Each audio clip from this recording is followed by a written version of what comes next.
Hi everybody, I'm Dr. K, creator of LiftHardPlayHard.com, and today I want to talk to you about another point that's necessary to understand when you're exercising to the point of exhaustion. And this point really comes down to being able to adjust an exercise based off of your needs or your situation. For example, I'll give you a few. One, crowded gym space. We all run into it. Not enough room at home. We all run into that too. Maybe you can't do sumo walks backwards and forwards across an entire room. Maybe you would have to wait on a particular machine if you were going to use that, or a particular area of the gym if you didn't use a little bit of a creative mindset to mix things up. You see, it does take a little bit of creativity to be able to adjust and customize an exercise program to be able to allow you to reach maximum intensity, which we know is necessary for you to get the results you're looking for. So, that said, how can you adjust an exercise? Well, for one, if it causes joint pain, avoid the part of the range of movement that causes the pain. Let me say that one more time. If it causes joint pain, avoid the part of the movement that causes pain.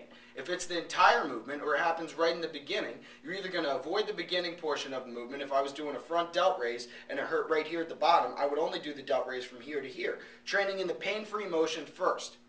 Now, if I can do that successfully, I'm going to go ahead and keep doing that. If I can't, and my right arm doesn't work for me at all, now I'm doing just left. I'm going to exercise around my injury.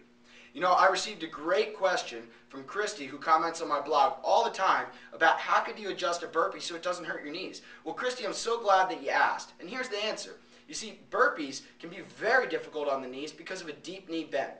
This is one of the very few exceptions where I actually recommend squatting beyond 90 degrees of knee flexion, which is a right angle at the knees.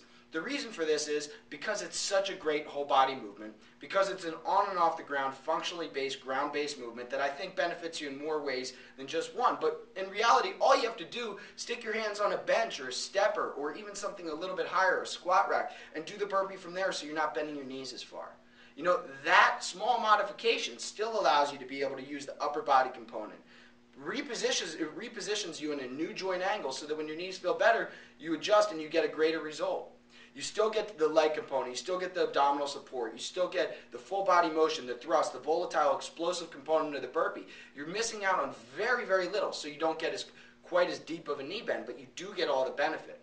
Now, when it comes to a crowded gym space, how would I modify like a walking sumo walk or walking lunges? I'd either do them in place, I'd move back and forth 2 or 3 steps, I'd modify and I'd just do squats, okay? One way or another, get the exercise done. Don't allow any excuses to come in there.